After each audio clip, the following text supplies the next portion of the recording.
নমস্কার, আমরা এখন চলে এসেছি কাটোয়া পৌরসভা আয়োজিত সবলা মেলায়।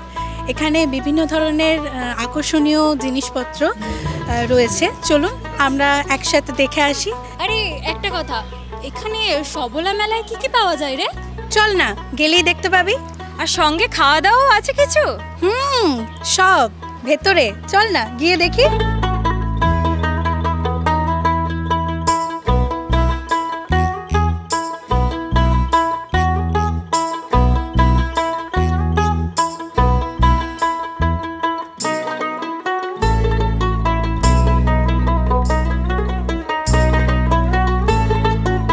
এই স্টলটা দেখেছিস? অন্যান্য স্টলের থেকে বেশ অন্যরকম। তার মানে নিশ্চয়ই ইন্টারেস্টিং কিছু আছে। চল না গিয়েই দেখি ভেতরে কি আছে। চল চল।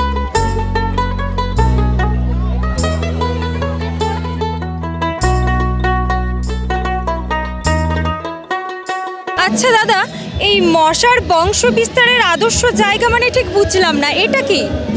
নমস্কার, আমি কাটোয়া পৌরসভার একজন এমপ্লয়ি। এটা রাজ্য নগরোন্নয়ন সংস্থা, নগরোন্নয়ন এবং পৌর বিষয়ক দপ্তরের উদ্যোগে এবং কাটোয়া পৌরসভার যৌথ ব্যবস্থাপনায় আমরা এই স্টলটা করেছি। এখানে আমরা একটা জিনিসই স্পষ্ট করে জানাতে চাই যে জায়গাগুলো থেকে মশার বংশ বিস্তার হয়, এই যে পাত্রগুলো, এগুলো বাড়ির আশেপাশে বিভিন্ন জায়গায় পড়ে থাকে যেখানে মশা ডিম পাড়ে এবং সেখান থেকে মশার বংশ বিস্তার সহজে হয়ে যায়। এগুলোকে রোধ করার জন্য আমাদের এই পাত্রগুলোকে ম্যানেজমেন্ট করা শিখতে হবে। এইগুলোকে আমরা যদি ধ্বংস করতে পারি তাহলে মশার বংশবিস্তার অনেকটা আমরা আটকে দিতে পারব।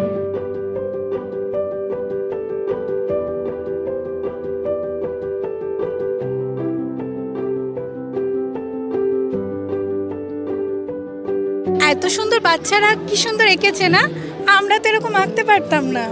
কম্পিটিশনটা দুটো গ্রুপে আছে, একটা হলো ক বিভাগ যেখানে 9 বছর বয়স পর্যন্ত ছিল, যেমন খুশি আঁকো। আর খ বিভাগটা ছিল 9-এর ঊর্ধ্বে, মানে 9 থেকে নিয়ে 14 বছর পর্যন্ত। সেখানে ছিল ডেঙ্গু সচেতনতার ওপর টপিকটা দেওয়া হয়েছে।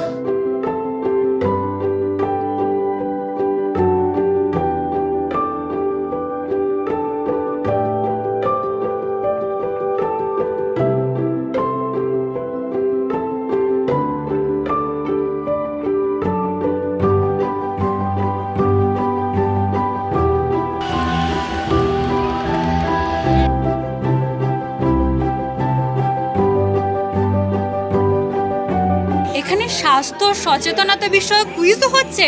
চল পার্টিসিপেট করি, পারলে আবার পুরস্কারও আছে রে। আচ্ছা, তুমি কি জানো কামড়ালে ডেঙ্গুর ভয়?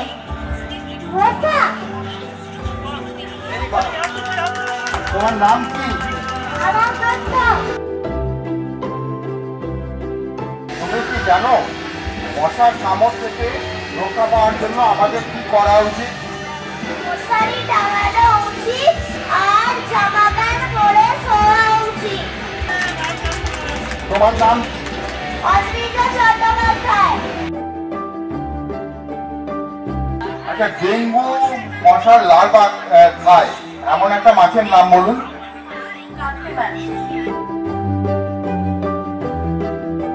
যা বাবা, একটা অন্তত পারলাম, মান সম্মানটা তো রক্ষা হলো। চল দেখি আর কি কি আছে।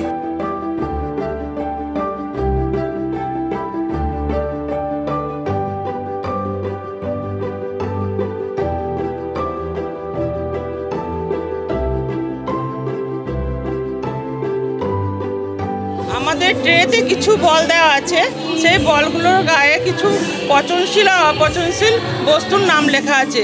যে এখানে ফেলতে হবে কোনটা পচনশীল সেটা সবুজ বালতিতে, আর যেটা অপচনশীল সেটা নীল বালতিতে ফেলতে হবে। সেইভাবে আমাদের এই খেলাটা আরম্ভ হবে। বলগুলোর গায়ে কিন্তু লেখা আছে নামগুলো, এটা কোন বালতিতে কি ফেলতে হবে সেটা আমাদের এই খেলাটার মাধ্যমে দেখা যাবে।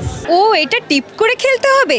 তুই তো টিপ পরে আছিস, তুই শুরু কর। আরে চানাচুর ও ভুজিয়ার প্যাকেট, তার মানে এটা অপচনশীল বর্জ্য, নীল বালতি। এটা তো ফুল, তার মানে এটা পচনশীল, সবুজ বালতি। জানিস এখানে মাননীয় বিধায়ক শ্রী রবীন্দ্রনাথ চ্যাটার্জি আসছেন। শুধু আসছেনই না, উনি একটা পারপাসে আসছেন আজ এখানে। কি পারপাস? এখানে যারা ছোট ছোট বাচ্চারা আছে যাদের নতুন জামা কাপড় নেই তাদের আজ নতুন জামা কাপড় দেওয়া হবে। অসাধারণ উদ্যোগ এটা।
আমরা আজ সকালে একটা জিনিস মিস করে গেছি, জানিস কি?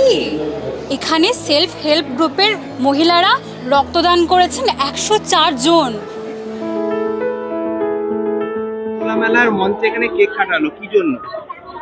আমাদের রাজ্যের মাননীয় মুখ্যমন্ত্রীর আজকে শুভ জন্মদিন, সেই উপলক্ষে কেক কেটে এই জন্মদিনটাকে পালন করা হলো। তার সঙ্গে রক্তদান শিবির হচ্ছে, রক্ত দেওয়া হচ্ছে।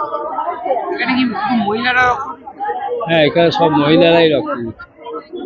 এখানে এর সঙ্গে পাশে একটা সেভ লাইফ এরিয়াতে ওরাও একটা রক্তদান শিবির করছে, সেখানে কিছু লোক। অনেক তো হলো, এবার গরমা গরম চায় একটা হয়ে যাক।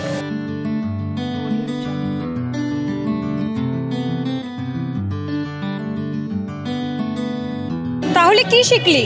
চায়ের কাপটা কোন ডাস্টবিনে যাবে? নীল না সবুজ? নীল।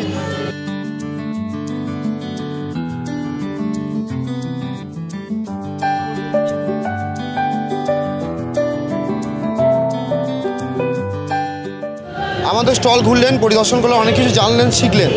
কেমন লাগলো সেটা একটু মন্তব্য এখানে লিখে দিয়ে যাবেন। আর যদি আরও কিছু সংযোজন করতে হয়, যেটা আকর্ষণীয় হবে, সেটাও মতামত দিতে পারেন। সঙ্গে এটা বাবা, আবারও পরীক্ষা দিতে হলো রে। তবে এটা দিয়ে কিন্তু খুব ভালো লাগলো, অনেক কিছু জানতে পারলাম, শিখতে পারলাম। সবাইকে বলবো কাটোয়া পৌরসভা এবং সুডার যৌথ উদ্যোগে যে স্টলটা করা হয়েছে, সকলে একবার আসুন। শুধু এটা দেখা নয়, এটা আপনাদের জীবনে অনেক কিছু কাজে লাগবে, অনেক কিছু জানতে পারবেন আপনারা সকলে। তাহলে কবে আসছেন আপনারা? সব পরিবারে আসতে হবে, খেলাধুলো করে গিফট নিয়ে তবেই বাড়ি ফিরতে হবে।